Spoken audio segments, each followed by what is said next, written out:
ऐसे ही का तमाम ये कम्बोजवाल है, वैसा ही रंगो रूप है, पैसा ही माल है।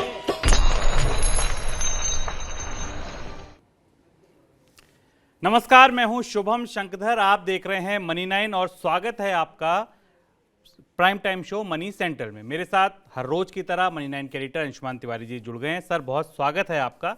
और आज वो कौन सी खबर है सर जिस पर हम सबसे ज्यादा विस्तार से चर्चा करेंगे? शुभम, मनी सेंट्रल में आपका भी स्वागत है और मनी 9 के सभी दर्शकों का इस कार्यक्रम में स्वागत है। रोज की तरह हमारे पास काफ़ी बड़ी खबरें हैं, पर आज सबसे बड़ी खबर यह है जिस पर हमने कल संकेत दिया था कि रूस ने यूरोप की गैस पर पाबंदी शुरू कर दी है और अब यूरोप की तरफ से उसका पलटवार होने जा रहा है, जिसकी भूमिका बना ली गई है। लेकिन उसके साथ भारत के भीतर एक बड़ी खबर है, वो भी हम मनी सेंट्रल में बराबर आपको बताते रहे हैं, और वो है बिजली का संकट जो बहुत ज़्यादा गहरा रहा है और देश के कई राज्यों में काफ़ी ज़्यादा बिजली की कटौती शुरू हो गई और बिजली की मांग रिकॉर्ड स्तर पर है। बिल्कुल, बिजली के संकट और रूस के अलावा चर्चा कुछ और मुद्दों पर भी होगी। वो कौन से मुद्दे हैं देखते हैं ऑन द शो में। तो शुरुआत होगी रूस से। रूस के तेल को जर्मनी की ना। अमेरिका में आ गई महंगाई वाली मंदी। ऑनलाइन सेलर्स पर सीसीआई की छापेमारी। डिजिटल बैंकिंग पर क्यों ठिठक रहा है आरबीआई, जानेंगे अंशुमान जी से। बात होगी गोल्ड की डिमांड कम होने पर और बिजली संकट पर केंद्र राज्यों की तू मैं। रूस की ओर से पोलैंड और बुल्गारिया की गैस बंद करने के बाद यूरोपीय देश अब और सख्त हो गए हैं। जर्मनी जल्द ही रूस के तेल की खरीद को बंद कर सकता है। जर्मनी अगर ऐसा कदम उठाता है तो यूरोप के देश रूस पर और सख्त प्रतिबंध लगा सकेंगे, क्योंकि जर्मनी वह बड़ी अर्थव्यवस्था है यूरोपीय देशों में, वो सबसे बड़ा देश है जिसकी निर्भरता रूस के तेल और गैस पर सबसे गहरी है। सर, क्या माना जाए रूस के इस वक्तव्य के बाद, क्या ऑयल एम्बार्गो की तैयारी पूरी हो गई और ये किस तरह शुरू होगा? हाँ शुभम, ऑयल एम्बार्गो की संभावनाएं या रूस के तेल को बंद करने की तैयारियों में कल रूस ने अपनी तरफ से पोलैंड और बल्गारिया की गैस बंद करके इसकी शुरुआत कर दी। और जैसा कि कल के मनी सेंट्रल में हमने चर्चा में कहा था कि अब इसके बाद यूरोपीय देश बहुत तेजी के साथ आगे बढ़ेंगे रूस से एनर्जी सप्लाई पर निर्भरता कम करने के लिए। और इसमें सबसे बड़ा रोड़ा या सबसे बड़ी चुनौती जर्मनी की तरफ से आ रही थी, क्योंकि जर्मनी की निर्भरता रूस के तेल और गैस पर काफ़ी ज़्यादा है। जिस तरीके की खबरें यूरोपियन यूनियन से आ रही हैं उस हिसाब से जर्मनी ने अब इस पर अपना प्रतिबंध लगाने से रोकने का जो प्रस्ताव था या जो मंशा थी उससे अपने को अलग कर लिया और इस बात से सहमत है कि रूस के तेल को बाजार में आने से रोका जाए। हंगरी की तरफ से भी थोड़ी सी बाधा थी, वो भी अब कम हो गई है और इसलिए अगले 1-2 हफ्ते के अंदर रूस के तेल पर रोक लगाने का जो कार्यक्रम या जो प्रतिबंध की जो प्रक्रिया है वो तेजी से आगे बढ़ सकती है। उसके 2-3 चरण हो सकते हैं। शायद सबसे पहले रूसी बैंकों पर प्रतिबंध लगाया जाए और रूसी बैंक जो रूस में तेल में डील करते हैं उनसे डील कराना बंद किया जाए। लेकिन इसका संकेत है सामने कि अब तेजी से रूस के तेल की यूरोपीय बाजार में पहुंच रोकी जाएगी। हमें ध्यान रखना जरूरी है कि रूस जितना तेल उत्पादित करता है, लगभग 10.7 मिलियन बैरल पर डे का, उसका आधा तेल, लगभग आधा तेल, 4-5 मिलियन बैरल पर डे के आसपास का तेल केवल यूरोप में खपता है, यूरोप को जाता है। सर, किस तरीके का फिर ऊर्जा बाजार में बदलाव आएगा अगर मान लीजिए रूस का तेल बंद होता है, यूरोप इससे मना करता है, तो क्रूड के या गैस के बाजार में किस तरीके के बदलाव देखने को मिलेंगे? अभी हम क्रूड के बाजार में प्रतिबंध की तरफ बढ़ रहे हैं रूस के तेल के ऊपर। गैस के बाजार पर शायद अगले चरण में आएगा, क्योंकि जर्मनी ने यह भी संकेत दिया है कि वो गैस पर निर्भरता भी खत्म करेगा। यूरोप के देशों ने पिछले 3-4 महीनों में अपनी तैयारी शुरू कर दी थी दिसंबर से, लेकिन पिछले 2 महीने में हमने लगातार देखा शुभम कि हर देश ने अपनी गैस की स्टोरेज क्षमता, तेल की स्टोरेज क्षमता बढ़ाई है और अलग अलग देशों से बात करनी शुरू की है। जैसे कि जो सेंट्रल एशिया के देश हैं वो बीच में आए हैं और उन अज़रबैजान से तेल की यूरोप को सप्लाई शुरू की जा रही है।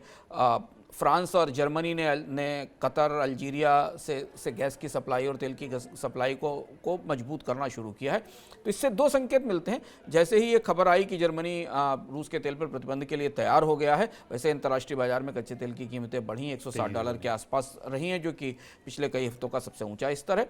यानी करीब 11 मिलियन बैरल पर डे की जो सप्लाई रशिया से आती थी उसकी आधी सप्लाई, लगभग, अगर यूरोप पूरा तेल बंद कर देता है तो उसकी आधी सप्लाई बाजार में आने की संभावना नहीं है या बंद हो जाएगी। और इससे कच्चे तेल की कीमतों को $100 से ऊपर रहने का, लंबे समय तक रहने का आधार तय बन जाएगा। जब तक कि ओपेक देश अपना उत्पादन नहीं बढ़ाते या वास्तविक रूप से दुनिया के देश अपने रिजर्व से तेल निकालकर बाजार में नहीं छोड़ते, जिसकी संभावना कम है क्योंकि रिजर्व से तेल निकाल कर छोड़ने के बाद भी बाजार में मांग तो रहती है क्योंकि फिर दोबारा खरीद की संभावनाएं बनती दिखाई देती हैं। तो कच्चे तेल के बाजार में तेजी की संभावना यहाँ से और ज़्यादा बढ़ गई है और जितनी तेजी से यूरोपीय देश रूस के तेल पर प्रतिबंध लगाएंगे, आपको कच्चे तेल के बाजार में कीमतों में बढ़ोतरी उतनी ही तेज रफ्तार से मिलेगी और अब कीमतों में स्थिरता दिखेगी। $100 $105 पर बैरल के आसपास क्रूड की कीमत रह सकती है लंबे समय तक। बिल्कुल, और इस खबर के बाद ब्रेंट क्रूड में काफ़ी तेजी देखने को मिली। अभी $110 प्रति बैरल के आसपास कच्चे तेल की कीमतें काम कर रही हैं। रूस के बाद अब चलते हैं सीधे अमेरिका। एक तरफ अमेरिकी सेंट्रल बैंक फेडरल रिजर्व ब्याज दरों में बढ़ोतरी शुरू कर चुका है और दूसरी तरफ अमेरिका की अर्थव्यवस्था में मंदी के संकेत मिल रहे हैं। मार्च में खत्म हुई तिमाही के दौरान अमेरिकी अर्थव्यवस्था में 1.4% की गिरावट आई है। इससे पहले दिसंबर तिमाही में अमेरिकी अर्थव्यवस्था 6.9% की ग्रोथ से बढ़ी थी, लेकिन कोरोना की चुनौती और रूस यूक्रेन युद्ध की वजह से बढ़ी महंगाई ने अमेरिकी अर्थव्यवस्था में एक बार फिर सुस्ती के संकेत दिए हैं। सर, ये मंदी कितनी वास्तविक है? अगर हम देखें तो एक ही क्वार्टर पहले 7% के आसपास, उसके बाद अब हम नेगेटिव जोन में आ गए, ऐसा क्यों? शुभ, इसने सबको चौंका दिया। मैं इस आंकड़े को कल देख रहा था और उसके बाद विशेषज्ञों से और बैंकर्स से बात करने की कोशिश कर रहा था। यहाँ तक कि अमेरिका के बैंकर्स और विशेषज्ञों को भी इस बात का अंदाज नहीं था कि अचानक अगली तिमाही में कॉन्ट्रैक्शन की स्थिति आ जाएगी, यानी अर्थव्यवस्था सिकुड़ जाएगी। आंकड़ों के भीतर जाएं तो हमें परस्पर विरोधी संकेत दिखाई देते हैं। जब जीडीपी के आंकड़े को खोलें तो उसमें दिखता है कि जो टॉप लाइन जीडीपी है अमेरिका का, जिसमें गिरावट आई, उसकी दो बड़ी वजह हैं। एक तो ये कि अमेरिकी सरकार जो डोल्स दे रही थी, जो लोगों के हाथ में पैसे छोड़ रही थी, जो कोविड से उभरने की कोशिश में बाजार में पूंजी की सप्लाई बढ़ाई जा रही थी, वो कम हुई और लोगों के हाथ में पैसा पहुंचना कम हुआ। दूसरी महत्वपूर्ण बात है कि ओमिक्रॉन का असर था, जिसके कारण लोगों की कारोबार भी प्रभावित हुए और बंद रहे। तीसरी जो सबसे बड़ी और महत्वपूर्ण चीज़ है वो अमेरिका का ट्रेड डिफिसिट है, जिसमें काफ़ी तेज बढ़ोतरी हुई है अंतर्राष्ट्रीय बाजार में कमोडिटीज़ और बाकी चीज़ों की कीमतों के कारण। अगर इन तीन संकेतों को देखें तो ये तीन संकेत महत्वपूर्ण हैं जिन्होंने अमेरिका के आर्थिक विकास दर को इस क्वार्टर में एकदम तोड़ दिया। लेकिन इसके पीछे के जो अंडरलाइन फैक्टर्स हैं वो किसी बड़ी या मजबूत मंदी के संकेत नहीं देते। दो बहुत महत्वपूर्ण फैक्टर अमेरिका की अर्थव्यवस्था में होते हैं, एक जॉब्स और दूसरा कंजम्पशन, और ये दोनों फैक्टर इंटैक्ट है। पिछली तिमाही वाला ग्रोथ का लेवल मेंटेन किए हुए हैं, नौकरियां आ रही हैं, जो जॉबलेस क्लेम्स हैं उनमें गिरावट है, और कंज्यूमर स्पेंडिंग, उपभोक्ताओं की मांग या खपत बनी हुई है। तो इसलिए ऐसा लगता है कि एक शॉर्ट टर्म 3 महीने की या 6 महीने की स्टैगफ्लेशन जैसी परिस्थिति बन रही है। स्टैगफ्लेशन यही होती है कि अर्थव्यवस्था में गिरावट आए और महंगाई सामने दिखाई दे। वो परिस्थिति अमेरिकन अर्थव्यवस्था में अचानक आ गई है 3 महीने के लिए। अगले क्वार्टर तक यह स्थिति स्पष्ट होगी कि क्या ये स्थायी दौर है या ये तात्कालिक है और इसके बाद अर्थव्यवस्था वापस बढ़ोतरी की तरफ लौट आएगी। सर, क्योंकि अब ये मंदी आई है, एक तरफ महंगाई बढ़ रही है, स्टैगफ्लेशन जैसी स्थिति दिख रही है, तो क्या फेडरल रिजर्व अपना जो ब्याज दरें बढ़ाने का कार्यक्रम था जैसा था वैसे ही बढ़ाता रहेगा या आपको लगता नहीं अब एक पॉज आएगा?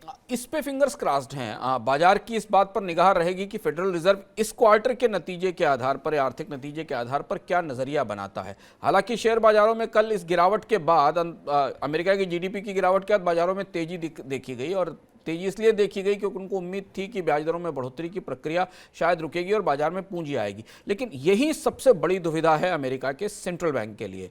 पहली चीज़ तो ये कि मंदी स्थायी होगी कि नहीं होगी, ये सेंट्रल बैंक हमें बताएगा, लेकिन अभी महंगाई स्थायी है और महंगाई को लेकर एक लंबा परिदृश्य अमेरिकन अर्थव्यवस्था में बना हुआ है। स्टैगफ्लेशन के दौर में ब्याज दरों को लेकर यह असमंजस हमेशा होता है कि उन्हें कैसे हैंडल किया जाए और उनको कैसे मैनेज किया जाए। मुझे लगता है कि शायद अमेरिकन फेडरल रिजर्व कम से कम एक क्वार्टर का इंतजार और करेगा, क्योंकि उसकी भी पहली लड़ाई महंगाई से है। मंदी हो सकता है तात्कालिक तौर पर आई है और अगले क्वार्टर में हमें रिकवरी दिखाई दे। चलिए, अब खबर घर से घरेलू। भारत के प्रतिस्पर्धा आयोग यानी सीसीआई ने अमेजॉन और फ्लिपकार्ट पर सामान बेचने वाली 2 बड़ी कंपनियों पर छापेमारी की है। आरोप है कि कंपनियां नियमों का उल्लंघन करके सामान बेच रही थी। रिपोर्ट के मुताबिक छापेमारी क्लाउडटेल और एपेरियो नाम की कंपनियों पर हुई है। इसके अलावा 7-8 और कंपनियां सीसीआई की रडार पर बताई जा रही हैं। उन कंपनियों पर भी यही आरोप है कि वो नियमों का उल्लंघन करके अपना सामान बेच रही हैं।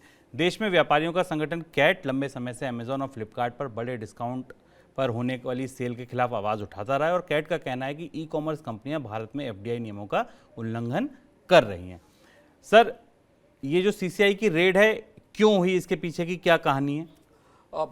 भारत का कंपटीशन कमीशन, जो कंपटीशन कमीशन ऑफ इंडिया या सीसीआई है, जो भारत में गैर बराबरी और अस्वस्थ या ख़राब प्रतिस्पर्धा को रोकने का जिम्मेदार है और रेगुलेटर है, वो 2020 से इन आरोपों की जांच कर रहा है कि अमेज़ॉन और फ्लिपकार्ट बाज़ार से जो सप्लायर्स हैं, जो उनको सामान बेच देते हैं और जिनके जरिए वो भुगताओं को बेचते हैं, उनके साथ पारदर्शिता नहीं बरतता है और कुछ उनके खास सप्लायर हैं जिनको वरीयता देता है। इसकी शिकायतें पहले से थीं।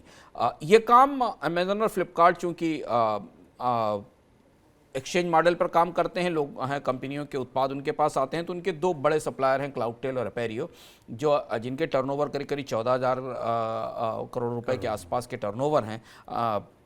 इन दोनों कंपनियों पर कंपटीशन कमीशन ने छापा मारा है, क्योंकि इन पर यह आरोप है कि इन्होंने जिन सप्लायर्स का माल अमेज़न तक पहुंचाया है, उनके साथ एक परोक्ष रूप से वर्टिकल एग्रीमेंट कर रखा है। वर्टिकल एग्रीमेंट का मतलब यह है कि वो सिर्फ इन्हीं सप्लायर्स से सामान खरीदते हैं और उसे अमेज़न के पाइपलाइन में या चेन में डालते हैं, जो आपके पास तक आता है। वो बराबरी के साथ सारे विक्रेताओं को, सारे छोटे और मझोले विक्रेताओं को अमेज़न के प्लेटफॉर्म पर आने का मौका नहीं देते। इसकी शिकायतें थी और उसकी जांच अब शुरू हुई और इसलिए इन दोनों क्लाउडटेल और अपेरियो में छापा पड़ा है।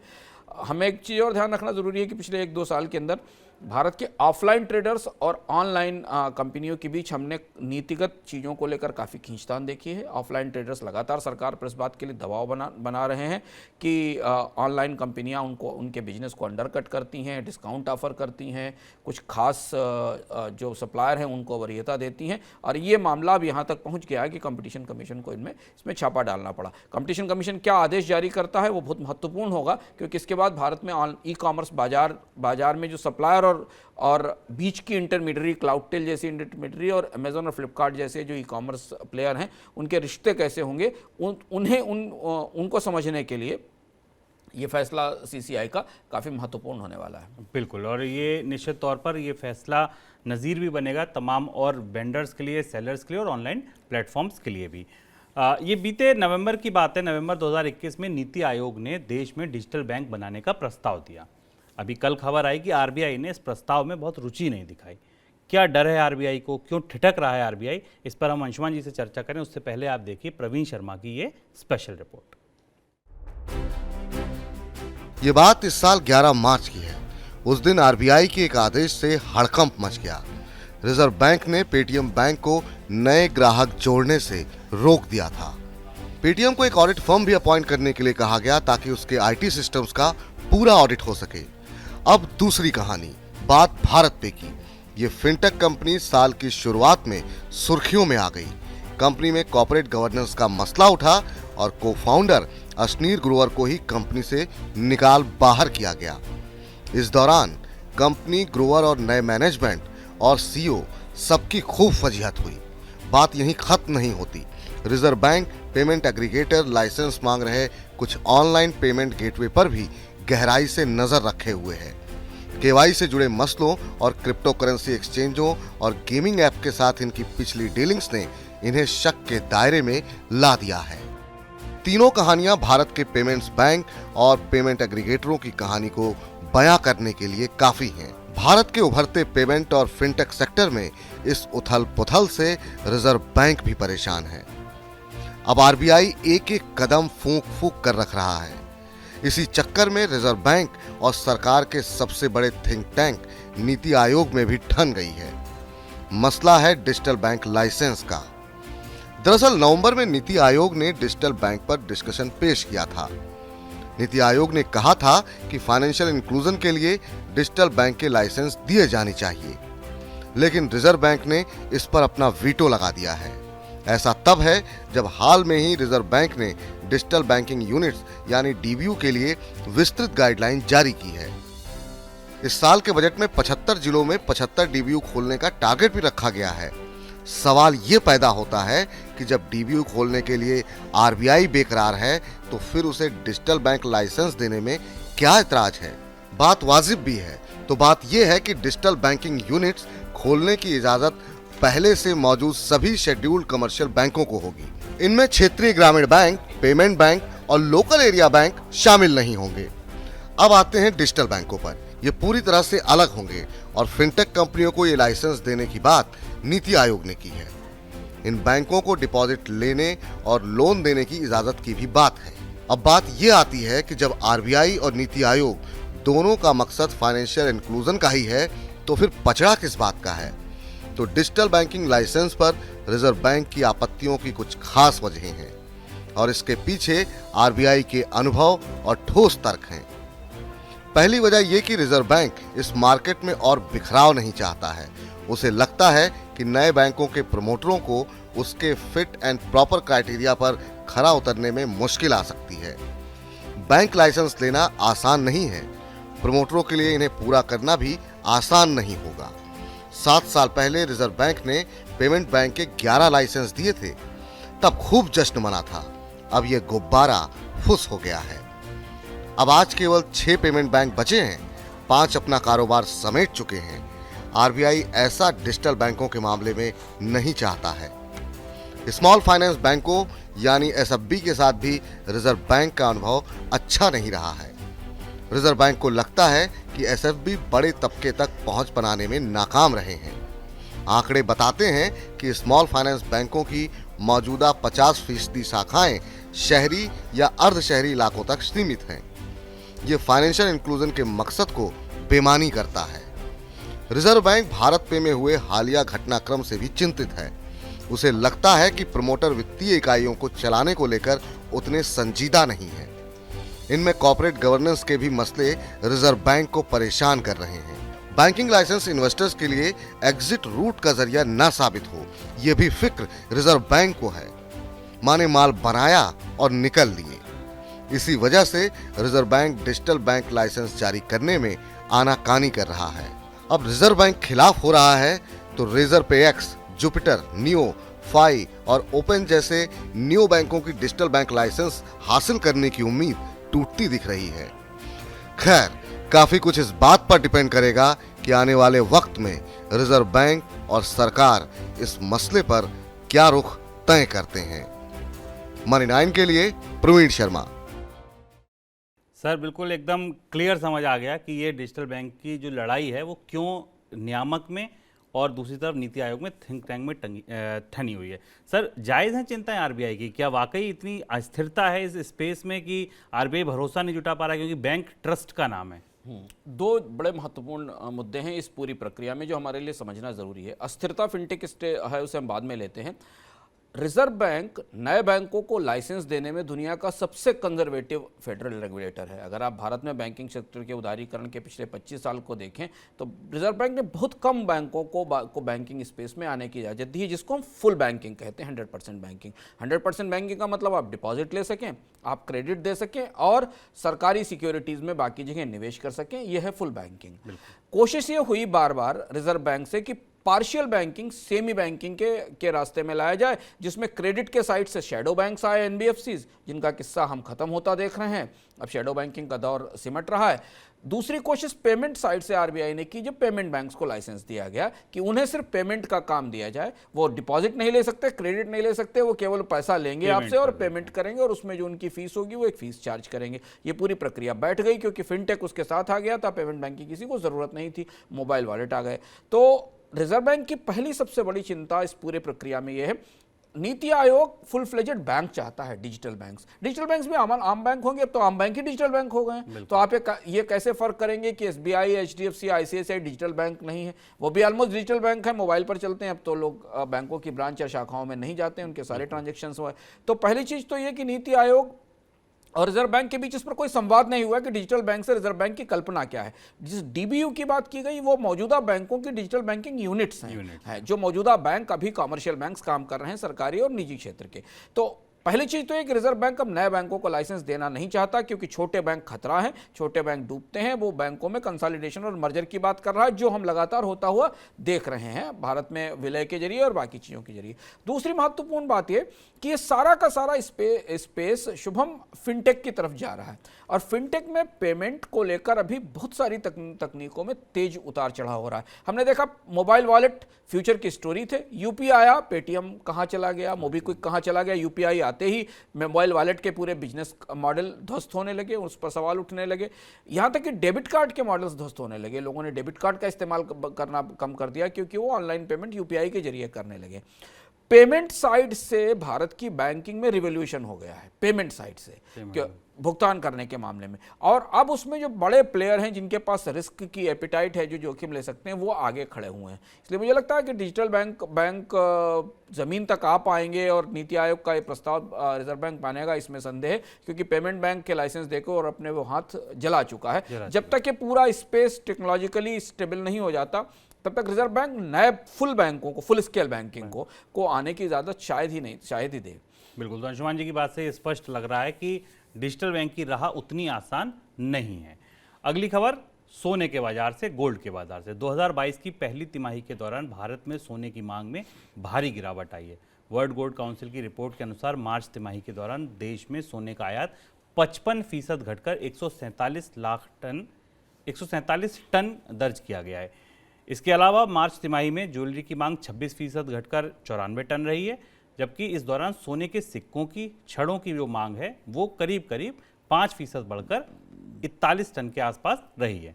कुल मांग में सर 18% की गिरावट आई है। क्या कारण है इस मांग में गिरावट का? सबसे महत्वपूर्ण चीज़ इसमें समझना यह है कि भारत में सोने की अधिकांश मांग रूरल एरिया से आती है। जो रूरल डिस्ट्रेस हमें दिखाई दे रहा था कोविड के असर के कारण, उसका असर हमें सोने की मांग पर दिखाई दिया। और ये असर इसलिए ज़्यादा गहरा हो गया क्योंकि इस दौरान सोने की कीमतों में बढ़ोतरी हुई। तो जो लोग सिक्योरिटी के लिए सोने की खरीद के लिए आगे बढ़ रहे थे, उनकी भी खर्च सीमा से बाहर सोने की कीमतें पहुंच गईं। एक चीज। दूसरी एक और महत्वपूर्ण चीज है कि वर्ल्ड गोल्ड काउंसिल का डेटा हमें एक और महत्वपूर्ण फैक्ट बताता है कि मार्च के क्वार्टर में भारत में रिसाइकलिंग 88% बढ़ी है।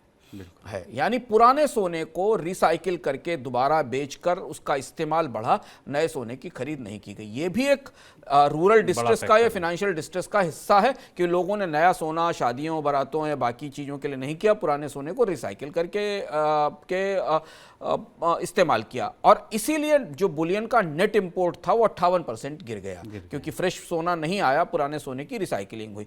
ये अपने आप में एक किस्म का संकेत है कि भारत के रूरल एरिया में अभी उस तरीके की इकोनॉमिक रिकवरी नहीं आई है जो सोने के बाजार में मांग को बढ़ा सके। और एक फैक्टर कीमतों में बढ़ोतरी का भी था। हमें इस पर निगाह रखनी पड़ेगी कि क्या अगले क्वार्टर में भी सोने की रिसाइकलिंग बढ़ती है, और अगर अगले क्वार्टर में भी सोने की रिसाइकलिंग बढ़ती है और सोने की कीमतें ऊंची रहती हैं तो फिर ये क्रम एक तिमाही तक और शायद जारी रह सकता है। बिल्कुल, यानी कि अगली तिमाही सोने के बाजार के लिहाज से बहुत इंपॉर्टेंट है। सर, अक्षय तृतीया है 3 तारीख को, उससे भी कुछ संकेत मिल सकता है? हाँ, अक्षय तृतीया साल में सोना खरीदने का त्यौहार होता है, लेकिन इस बार अक्षय तृतीया पर बहुत सारे लोगों की निगाहें रहेंगी क्योंकि हमने पिछले 2 साल 3 साल मंदी में और ग्रामीण इलाकों में बेरोजगारी में और बाकी चीज़ों में देखे, ये पहली बार एक सामान्य सीजन की अक्षय तृतीया हमारे सामने आ रही है। लेकिन उससे पहले के आंकड़े ऐसा नहीं बताते क्योंकि अक्षय तृतीया में बहुत ज़्यादा मांग दिखेगी, इसकी उम्मीद कम है। नहीं तो उसके एक्सपेक्टेशन में इम्पोर्ट बढ़ाया जाता। इम्पोर्ट अगर बढ़ता पिछले क्वार्टर में तो वो अक्षय तृतीया की मांग को फीड करता। तो ये लगता है कि रिसाइकिलिंग ज्यादा होगी अगले क्वार्टर में नई मांग निकलेगी अक्षय तृतीया पर उतनी नहीं होगी। पर हमें उसके आंकड़ों के लिए इंतजार करना पड़ेगा जब अगली तिमाही के सोने की बिक्री के आंकड़े हमारे सामने आएंगे। बिल्कुल। अब अगली खबर जो है बिजली संकट से जुड़ी। आपको याद होगा, अगर मनी सेंट्रल आप लगातार फॉलो करते हैं, आप हमारे नियमित दर्शक हैं, तो देश में बिजली संकट आ सकता है, इस बात की सबसे पहले हम लोग पूरे भरोसे के साथ कह रहे हैं, आपको खबर हमने दी थी। बिजली के दाम बढ़ेंगे, इस बात को मनी सेंट्रल में अंशुमान जी ने सबसे पहले कहा था। देखिए, ये उस दिन के 15 मार्च की बात है। आज हम 24 अप्रैल में बैठे, यानी कि 1 महीने से पहले भी हमने आपको ये बता दिया था कि आपकी जेब भी कटेगी, घर में बिजली भी कटेगी। ये वो पावर कट के लिए आप तैयार रहें, 19 अप्रैल को हमने आपको बोला था। अब और देखिए, आज स्थिति ये है कि देश के कई राज्यों में 6-6 घंटे के पावर कट होने लगे हैं। कई राज्य ऐसे हैं जहां के पावर प्लांट्स पर कोयले की उपलब्धता नहीं है। कई राज्य ऐसे हैं जो अब कोयले के आयात करने की बातें कर रहे हैं। ये तमाम थंबनेल्स देखकर आपको ये याद आ रहा होगा कि मनी सेंट्रल में कब अंशुमान जी ने, मैंने, हमारे प्रोड्यूसर्स ने, जिन्होंने ये प्रोग्राम तैयार किया, आपको इस घटना से, इस संकट से पहले ही आगाह किया था। अब ताज़ा माहौल ये है कि बढ़ते बिजली संकट को लेकर एक बार फिर राजनीति शुरू हो गई है, क्योंकि और कुछ तो हो नहीं पा रहा था, तो राज्यों ने बिजली कटौती के लिए केंद्रीय ऊर्जा मंत्री ने उन्हीं राज्यों को जिम्मेदार ठहरा दिया है। ऊर्जा मंत्री आर.के. सिंह ने यह कहा है कि कोयले की उपलब्धता होने के बाद भी राज्य पावर प्लांट्स के लिए कोयला उठा नहीं रहे हैं। अगर कोयला है और राज्य नहीं उठा रहे हैं तो राज्य क्यों नहीं उठा रहे हैं, ये हम अंशुमान जी से समझते हैं। सर, वही केंद्र से और राज्यों की तू मैं खींचतान शुरू, लाइट नहीं आ रही है, ये एक संकट है। कैसे अब इसकी फायर फाइटिंग शुरू हो रही है? सबसे पहले तत्काल क्या काम किया जा रहा है? पहले हम फायर फाइटिंग पर बात करें इससे पहले राजनीति समझ लें। जैसे ही भारत में कोई व्यवस्था बिगड़ती है, वैसे ही केंद्र राज्य एक दूसरे से लड़ने लग जाते हैं और एक दूसरे को जिम्मेदार बताते हैं। जब तक चीज़ें ठीक चलती रहती हैं तो दोनों लोग मिलकर तालियां बजाते हैं और सहमत होते हैं। पेट्रोल डीजल की कीमतें बढ़ी, जब तक टैक्स लग रहा था दोनों साथ थे। अब जब बढ़ी और हाथ से बाहर हुई तो हमने ये बहस शुरू की कि कौन कितना ज़्यादा टैक्स लगा रहा है। और अब हमने कोयले की मांग को लेकर केंद्र सरकार की तरफ से राज्य सरकारों के लिए कहा गया कि वो कोयला नहीं उठा रही, जबकि यही केंद्र सरकार है, यही बिजली मंत्रालय है जो पिछले 3 महीने 4 महीने से राज्य सरकारों को चिट्ठी लिख लिख कर ये बता रहा है कि आपके पेमेंट्स ड्यू हैं, आप पैसा पे करिए तो कोयला मिलेगा। ये बात याद है, लोगों को जानकारी है। तो जब आप ऐसे बयान देखते हैं तो आपको लगता है कि क्या ये बयान और जिसके पीछे जो पिछले 3 महीने 4 महीने से कोशिशें चल रही हैं उनमें कोई रिश्ता है कि नहीं है। तो इस राजनीति से बाहर निकलते हैं। अब फायर फाइटिंग शुरू हो गई। बिजली की समस्या, बिजली की कटौती भारत की स्थायी कटौती जैसी हो गई। हर 2 साल बाद हमें संकट झेलते हैं, जबकि हम दुनिया में सब कुछ रखते हैं। उसके बाद भी हमारे पास कोयला भी है, हमारे पास पावर की कैपेसिटीज़ भी हैं, हमारे पास पावर एक्सचेंज भी है। फायर फाइटिंग कैसे शुरू हुई? ट्रेनें बंद की जा रही हैं, ट्रैक खाली कराए जा रहे हैं ताकि कोल इंडिया से कोयले की सप्लाई बढ़ाई जा सके।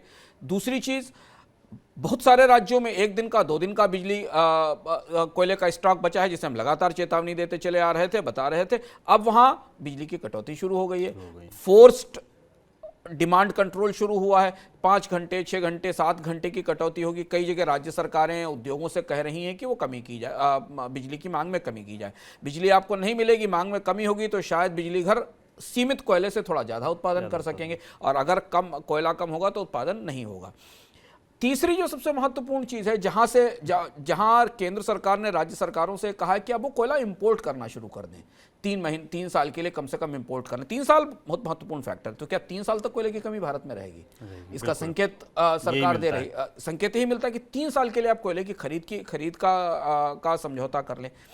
दिक्कत यह है, जब ऊर्जा मंत्री ये कहते हैं कि राज्य सरकारें कोयला नहीं उठा रही हैं, तो उन्हें ये पता है कि राज्य सरकारें पैसे ही नहीं दे पा रही हैं। राज्य सरकारों के ड्यूज इतने बड़े हैं।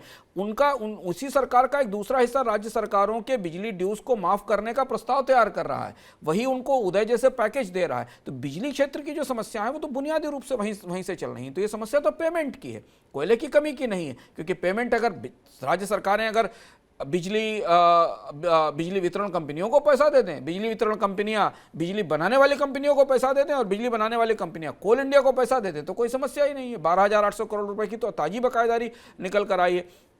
अब यहां से हम उस दिशा में जा रहे हैं जहां कोल इंपोर्ट करना पड़ेगा, जिसे हम दरअसल बंद करने वाले थे इस साल से। सर, अगर आपने कहा कि कोल इंपोर्ट करना पड़ेगा, इंपोर्ट में भी तो पैसा देना पड़ेगा। वहां तो कोई ऐसा समझौता है नहीं कि आज कोल ले जाइए, पैसा बाद में दे दीजिएगा। अगर पैसा ही है तो ये पैसा अपने यहाँ दे दें, पैसा कौन देगा? इस सवाल का जवाब सरकार ने नहीं दिया कि अगर आप बिजली घरों राज्य सरकारों से कह रहे हैं कि वो कोयला इंपोर्ट कर लें, तो उस कोयले इंपोर्ट का पैसा कौन देगा, उसकी फाइनेंसिंग कौन करेगा? ये भी चर्चाएं थी कि राज्य सरकारों से ये भी कहा गया कि भाई वैगन किराए पे लीजिए और अपना कोयला खुद निकल, रेलवे को पैसा दीजिए और वैगन से कोयला मंगवाइए और अपने बिजली घर में जमा करिए। समस्या ये नहीं है कि कोयला नहीं है, समस्या है कि अगर बिजली घरों के पास इतना पैसा है कि वो कोयला $300 का इंपोर्ट कर सकते हैं, तो 1,300 रुपए टन का कोयला कोल इंडिया से भी खरीद सकते हैं। बिल्कुल। समस्या पेमेंट की है, प्रॉब्लम कहीं दूसरी जगह है, और वो समस्या सरकार उसे अवॉइड करने के लिए या उसकी अनदेखी करने के लिए, और जबकि अभी ताजा ज्यादा समय नहीं बीता शुभम, सिर्फ 4 महीने हुए हैं। अक्टूबर में हम ठीक इसी तरीके की परिस्थिति पिछले साल देख चुके हैं। उसके बाद भी अब ये कोशिश है कि हम इस बहस को जहां समस्या है उसे ना देखें। समस्या यह है कि अगर राज्य सरकारों के पास पैसा ही होता तो वो कोल इंडिया को पैसा दे देते, डिस्कॉम्स को पैसा दे देते। तो इसलिए जो इसका फलित है या जो इसका अल्टीमेट रिजल्ट है वो हमारे सामने ये आएगा कि पूरी गर्मियां महंगी बिजली की कटौती से हमें जूझना पड़ेगा, जो शुरू हो गया है। और दूसरी महत्वपूर्ण चीज है कि अब जो भी कोयला आएगा या इंपोर्टेड कोयला आएगा वो कोयला महंगा होगा और वो महंगा कोयला हमारे साथ बिजली बिलों में बढ़कर हमारे सामने आएगा। यानी कि कोयला पहली बात तो लाना मुश्किल, और अगर आ गया तो बिजली बिल का बढ़ना तय है। सर, ये संकट हर 3-4 साल में आता रहता है, हम क्यों इस संकट से निकल नहीं पाते हैं? अगर विस्तार से इसको समझना हो तो सर क्या इस हफ्ते का इकोनॉमिकम बताएगा? इस हफ्ते का इकोनॉमिकम आप जरूर देखिए, और आपके लिए देखना इसलिए जरूरी है कि आप बिजली की दुनिया में सबसे ज्यादा महंगी कीमत चुकाते हैं भारत में लोग। भारत में बिजली दुनिया के ज्यादातर महंगे देशों में शामिल है। आप ये समझ, आप देखिए कि भारत के पास कितना कोयला है, भारत के पास बिजली की कितनी क्षमताएं हैं, भारत में बिजली के सुधार कितने हुए, फिर भी पिछले 2011 से लेकर 2022 तक हर दूसरे साल भारत में बिजली संकट आता है। हर दूसरे साल कोयला संयंत्रों के पास कोयला खत्म होता है, हर दूसरे साल बिजली की कटौती होती है। आखिर ऐसा होता क्यों है? क्यों ये भारत की पूरी ऊर्जा क्रांति जो सुर्खियों में दिखाई देती है हर दूसरे साल बैठ जाती है, हर दूसरे साल लड़खड़ा जाती है? इसकी वजह, भीतर की वजह क्या? कौन है इसका जिम्मेदार? किसको इस पूरे संकट का जवाब देना होगा? यह समझने के लिए इस बार का इकोनॉमिकम जरूर देखिए। हमने विस्तार से आपको बताया है कि यह समस्या कहां से है और क्यों यह समस्या बार बार हमारे पास हमें लौटकर परेशान करती है। बिल्कुल, तो रविवार को 11:15 बजे तैयार रहिएगा। मैं और अंशुमान जी आपको ये समस्या पूरी खोलकर समझाएंगे और इसके जिम्मेदार कौन है उनकी जवाबदेही तय करने की कोशिश करेंगे। सर, बहुत शुक्रिया आपका आज जुड़ने के लिए। आप लोगों का भी बहुत शुक्रिया हमारे साथ बने रहने के लिए।